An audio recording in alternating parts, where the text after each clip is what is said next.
Hello, আসসালামু আলাইকুম বন্ধুরা। আবারও আপনাদেরকে নিয়ে আসলাম নতুন ভিডিও দেওয়ার জন্য, যে আমাদের মুরগির কী পরিস্থিতি আপনাদেরকে ঘুরে ঘুরে দেখানোর জন্য বর্তমানে কী পর্যায়ে আছে দেখেন আপনারা। আপনাদেরকে দেখাবো আজকে ঘুরে ঘুরে।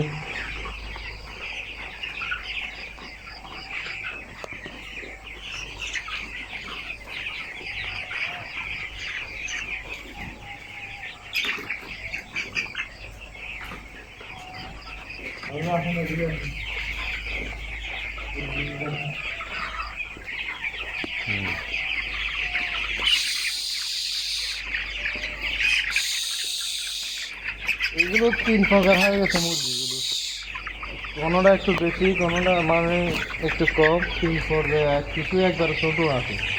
জানি না এগুলো কী জন্য, যে আমাদের অভিজ্ঞতা নাই। কারো যদি কোনো অভিজ্ঞতা থাকে আমাদেরকে শেয়ার করবেন, কী কারণে পরিস্থিতি। মুরগিগুলো অ্যাকুরেট আসে না, মানে এক সমান আসে না।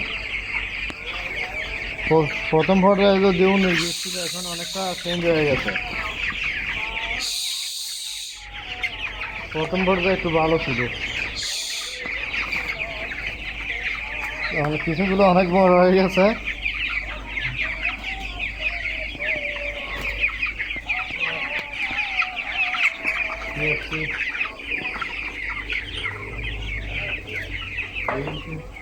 মুরগি একটু হয়ে গেছে। কারণটা কি, কারণ দেখলে আমাদেরকে বলবেন কি কারণে মানে এগুলো এর পর্যায়ে আছে। আমাদের মুরগিগুলো শুরুতে যারা ভিডিও দেখছেন এক সাইজে, এখন বর্তমানে সাইজ ডিফারেন্স হয়ে গেছে, মানে A grade, B grade, C grade, তিন প্রকার হয়ে গেছে আমাদের কাছে মনে হইতেছে। মাশাআল্লাহ দেখেন মুরগিগুলো অনেক সুস্থ সবল আছে। আল্লাহ যদি সুস্থ রাখে ইনশাল্লাহ আগামী সপ্তাহের ভিতরে আমরা সেল শুরু করবো। সবাই দোয়া করবেন, যেহেতু মুরগির রেট একটু ভালো থাকে। এই মুহূর্তে মুরগির রেট একটু ডাউনও আছে বাইকের উপরে। ব্রয়লার ফার্ম যারা করেন তারা বুঝবেন, নতুন যারা আসবেন চিন্তা করে আসবেন। এগুলো সমস্যা আছে, লাভ লস জোনটায় বেশিরভাগ লসের হিসাব করে এই সেক্টর নামতে হয়। তা আপনাদের উপরে, যাদের কাছে বড় ওজনের অ্যামাউন্ট আছে তারা নামতে ভালো হবে।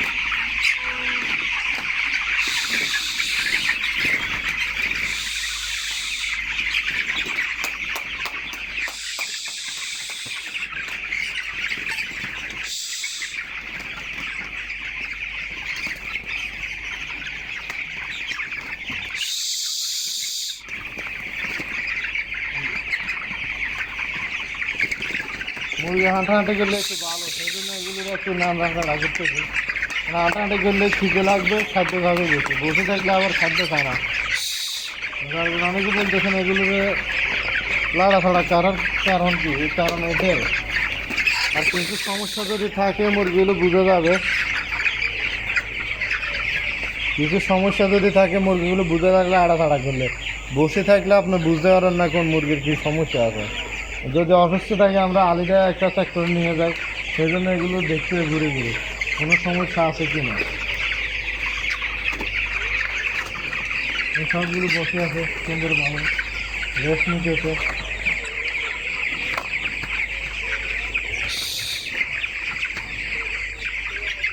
মুরগি 10 দিনের 20 দিনের মতো আবার খাদ্য একটু বেশি লাগে, কারণ আমাদের পাত্রগুলো সব খালি হয়ে গেছে। এখন এদের এই পর্যায়ে গেছে যে খাদ্য আগের তুলনা ডাবল দিতে হয়। কেন আগের তুলনা ডাবল না, যার জন্য সব কিছু খালি। তবে এগুলো কন্টিনিউ রানিং আছে। কেন অনেকে এটা কিন্তু ছোটো সেট না, অনেক বড় সেট। মানে এখানে প্রায় 2500 মুরগি ক্যাপাসিটি। অনেকে তো 1000 করতে আনে, অনেকে 500 নিয়ে করেন। তাদের ক্ষেত্রে একটু পরিশ্রম কম হয়। কারণ আমাদের এটা বড়, তো অনেকে বলতে পারেন যে 2জন লোক কী করে না, আমাদের সেট অনেক বড়, সেই জন্য মানে 2জন লোক লাগে। তো 2জনটাই মানে এগুলো টেক কেয়ার রাখতে হয়। টেক কেয়ার রাখলে আপনার করলেন না কোন মুরগি কী সমস্যা, এগুলো আমরা বুঝতে পারি। আসসালামু আলাইকুম হুজুর। শোনা যাইতেছেন নাকি? সবগুলো ঠিক আছে, অনেকে বুঝে গেছে। পরিস্থিতিটা দেখেন কেমন।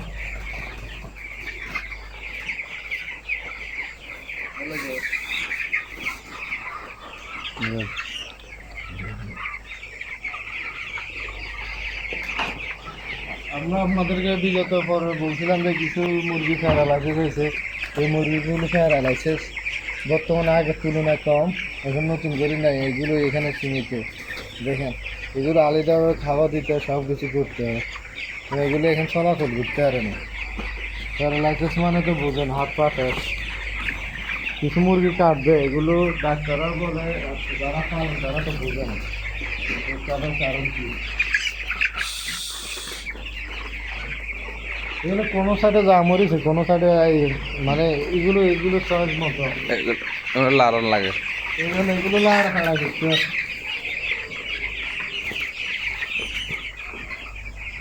পরিষ্কার পরিচ্ছন্নতা আগের সাথে বাড়ে গেছে, এখন আরো বেশি পরিষ্কার পরিচ্ছন্নতা রাখতে হয়।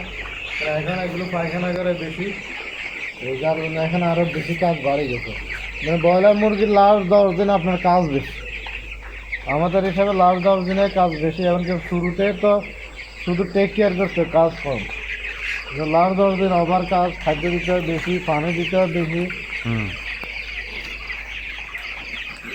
খাদ্য পানি সব দিয়ে বেশি দিতে হয়। এরপরে আপনার পায়খানা করে পরিষ্কার পরিচ্ছন্নতা রাখতে হয়। বিশেষ করে যাদের মাছা সিস্টেম আছে তাদের জন্য অনেক ভালো আমি মনে করি। বর্তমানে আমরা এই সেক্টরে আসার পরে বুঝতে পারছি যে মাছা সিস্টেম হলে সবচেয়ে উত্তম। মাছা সিস্টেম করলে আপনার কমপক্ষে 20% টাকাও বাঁচে যাইব, পরিশ্রমও বাঁচে যাইব, সব দিক থেকে প্রফিট। যাদের কাছে টাকা আছে, যারা নতুন গড়ি করতে চান, তারা এই সিস্টেমটা করতে পারেন। আমরা শুরুতে করি না, তবে এখন আমরা চেষ্টা করতেছি এই সেক্টরে এভাবে করার জন্য। মাছা সিস্টেমে ভালো, তাহলে অনেক অনেক পরিশ্রম কম। ওকে রাখি আজকের মতো, আল্লাহ হাফেজ।